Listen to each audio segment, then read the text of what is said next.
Hello, folks in YouTube, and welcome to another episode of my Civilization 4 Let's Play series. This is Northstar. Welcome to my channel. Welcome back. Those folks new, check out the playlist in the beginning. Everything's organized, starting with the oldest videos so you can watch it in order. Had to take a bit of a break, had to deal with some upstairs neighbors. Honestly, they're a mix of sketchy and crazy.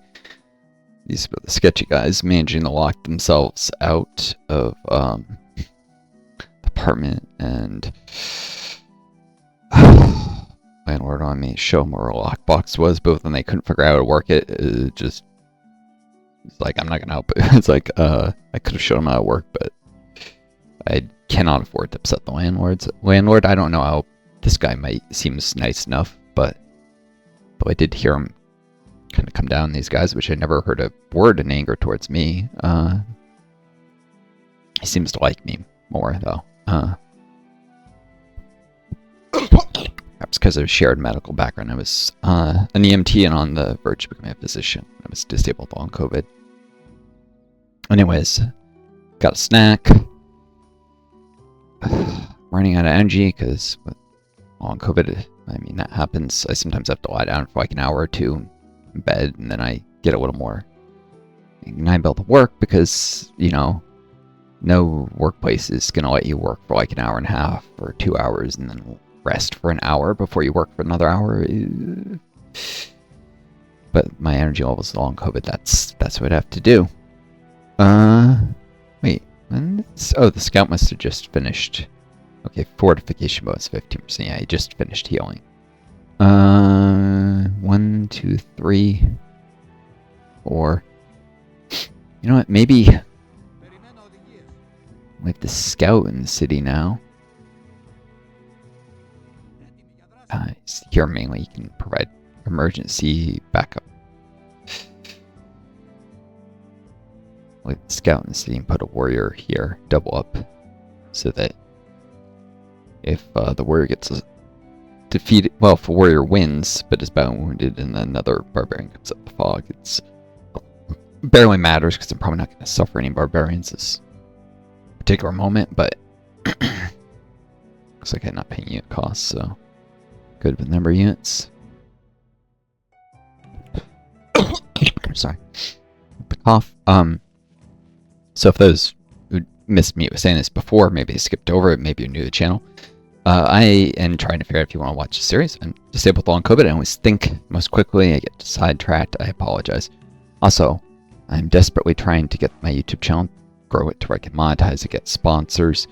Makes my supplement SSI, which I'm applying to and probably will be getting soon if the government doesn't delay it more.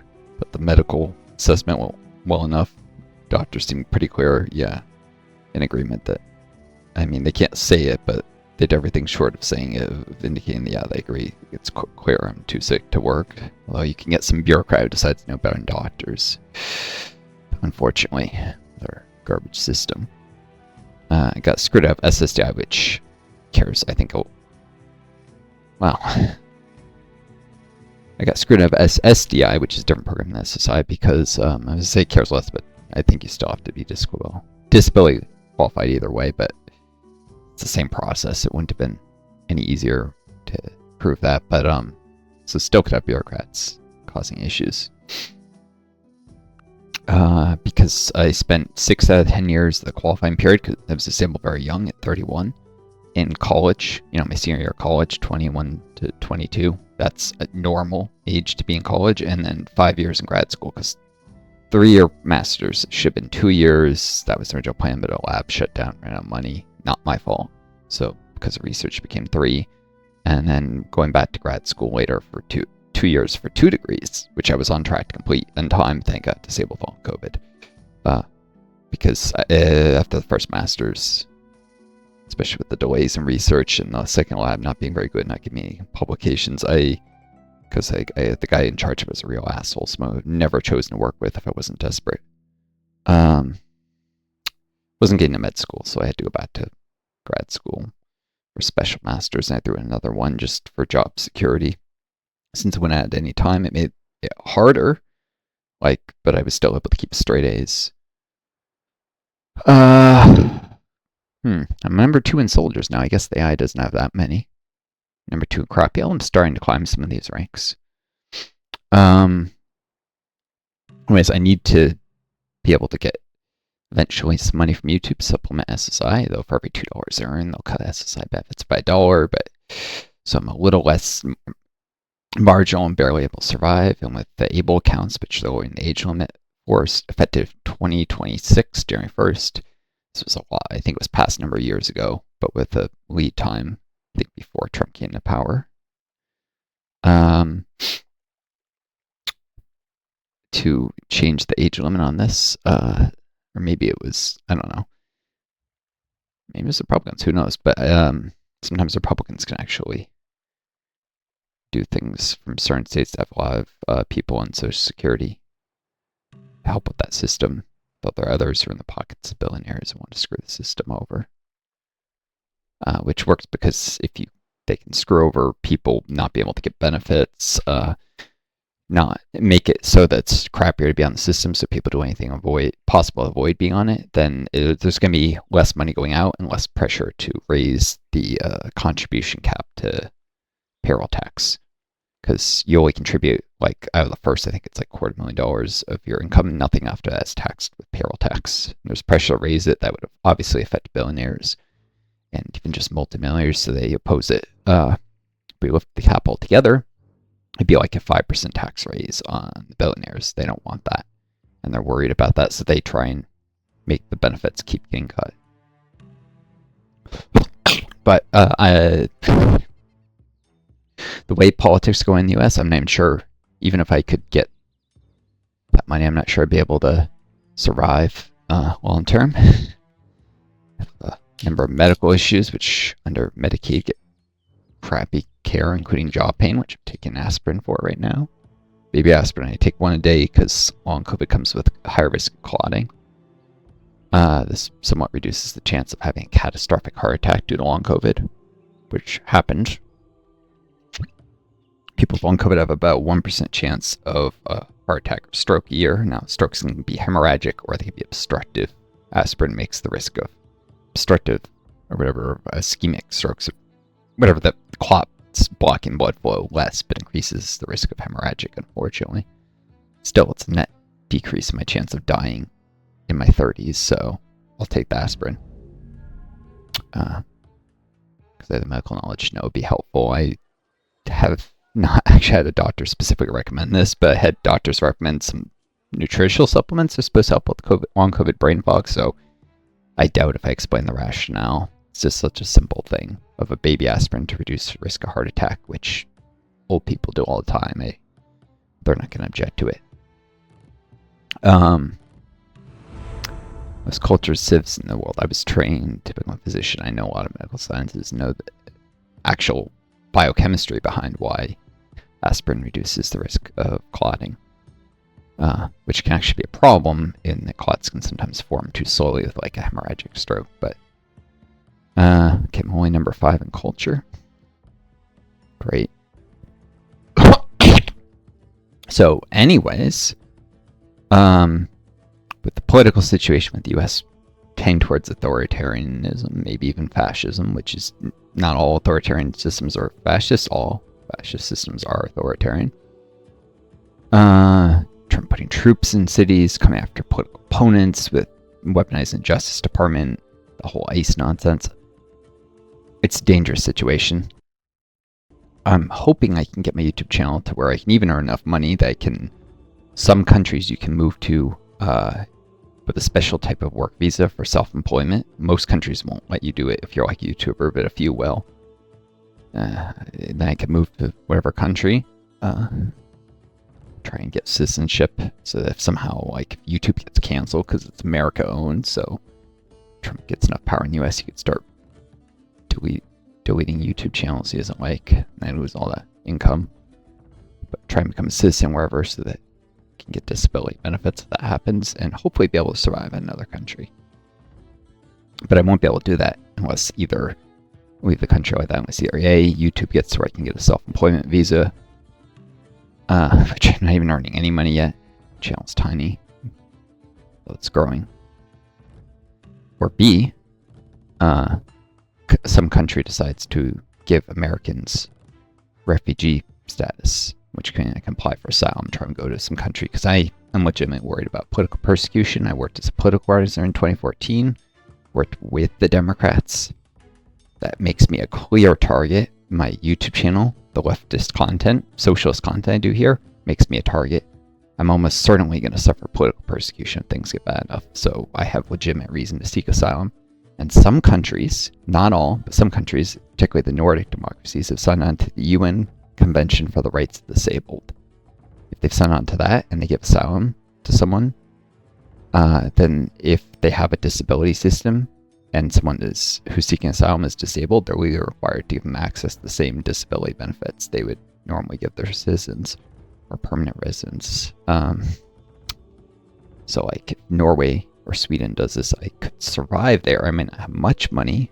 It might be similar to SSI in the US, but at least I won't starve to death if I become a refugee there.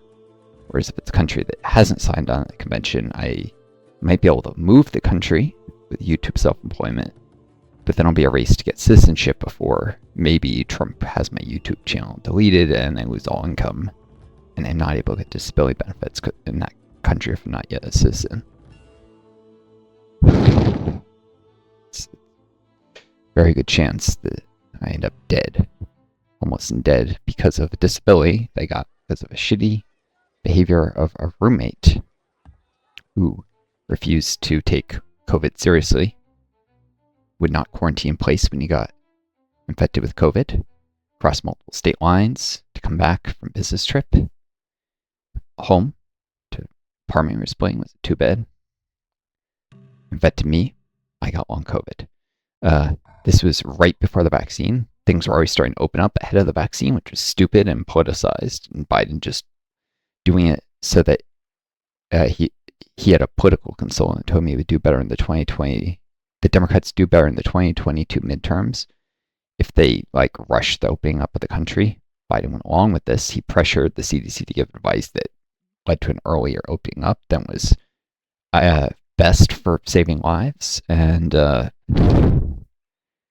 people died who didn't need to die because of Biden, and people got disabled because about 4 times more people end up disabled due to long COVID than end up dead due to long COVID.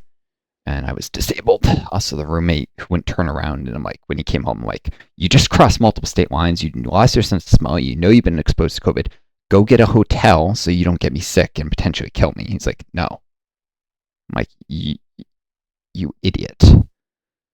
You know you can get COVID more than once because I'd had it 10 months before. He's like, no, you can't. I'm like, yes, you can. Here's an article. Text your phone. Now go fucking get a hotel. The guy refused. Stuck quarantine with him. 1 week later, I got exposed by him. 2 weeks later, I started showing symptoms. Ruined my life. Would have become a physician if not for this dumbass. So. But, yeah. People not taking the virus seriously enough, and the rush to opening up, which kind of gave the social legitimacy this kind of behavior that, yeah. People taking the virus more seriously, that probably wouldn't have happened. Okay, so I'm going to go sell here. There's fish here. Cattle here. Those are 2 good tiles. One that's 2 commerce, 2 food. It can be upgraded with a fishing boat. One that's 3 food. This will help the city grow rapidly. Maybe work a few coast tiles with the commerce. And then just spit out workers and settlers eventually. Probably, I'll want a pasture here. I'll probably run some cottages and, I don't know, forest might eventually grow here. I might just leave it, but at least a couple cottages. Small cities because food is not very abundant. Well, a place that can have irrigated farms is up here. And there's not really like any wheat or rice or corn in this area. Runs in Civ4, right? So it's not going to have very high. I'm not going to be able to grow any really big cities. So it's going to be lots of small cities, hence the city spam you see. On other continents, they'll be able to release colonies and not have to manage the cities myself. Once any continent has 3 cities, they can release a colony. It creates new Civ. there's like a logic to it. Like, I think the Greeks tend to get Romans as a colony. Related cultures, or at least culture groups, but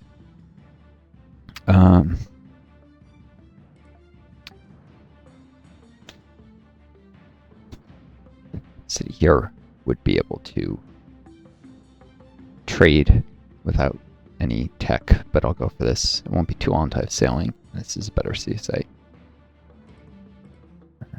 Back to working on sailing now, after all. Spitting out settlers, selling the continent, which will end the problems of the barbarians for the most part. At this point, should probably get here. I want a warrior here. It's too distant. Can't risk barbarians popping up on a ship eventually. I'll forget about it otherwise. It tends to always happen quicker than you expect. Just fortify here. I don't know. Might not be necessary, but eventually this will also provide happiness from garrison. Boom.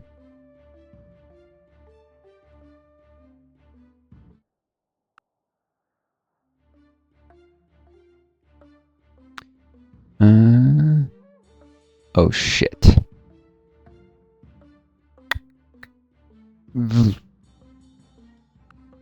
Been paying unit supply this whole time. I'm going back. Not gonna change anything really, so. I know, somebody hate this. I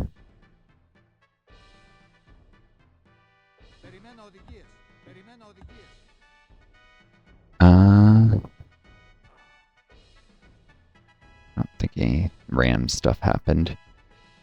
Maybe I'll get a ram event or something, but I need to remember to pull a unit back into my borders when the settler leaves my borders.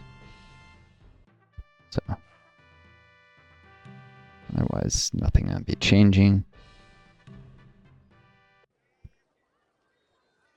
Yep.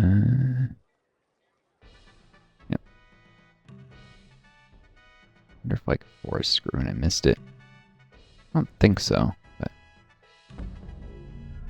just Athens borders. I'm the wealthiest civ in the world because of the money from a village.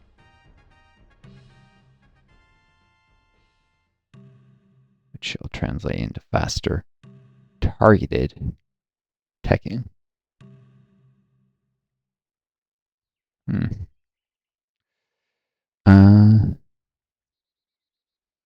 I'll probably pull back on these warriors.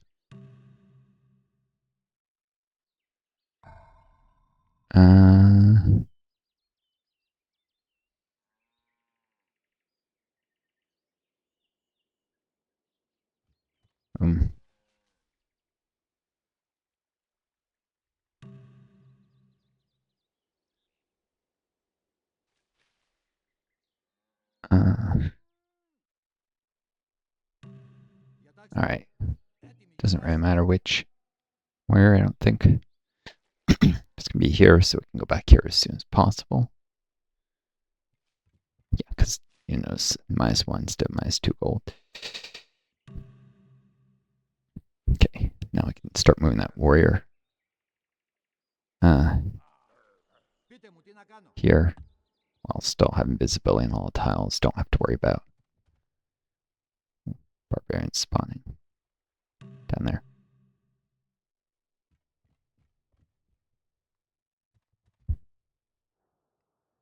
Now once the city is founded, I can move this warrior back to northeast. Okay. Corinth.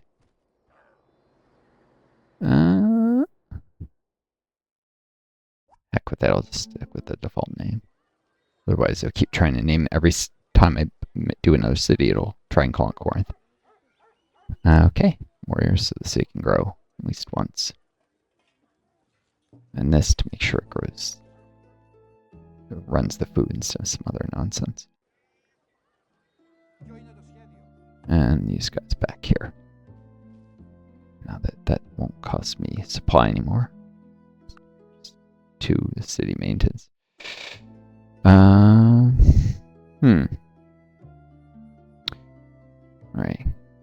4 warriors at semi-borders. I suppose the scout could provide backup here. Or here.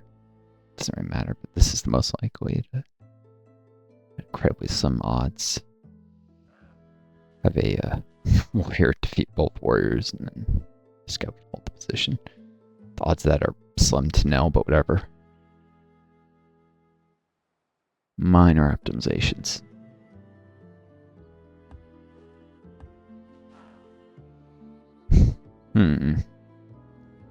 Establish trade when I get sailing here. It is good I got iron working early. So now I know this iron's here. Well, that would have been probably good if I didn't do mysticism at sailing already, but whatever. Ideally I would have just beelined iron working and then started on sailing. Spire's not producing culture. Yeah, I know. I think it took longer to got the prompt last time. I think it was this video. Alright, I'm at like, I'm going on 22 minutes of this video, so I will grab sailing. You know what? That can be next video. Isn't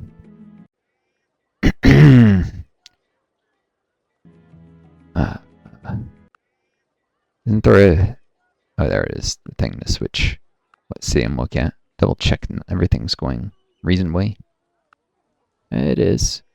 Cool.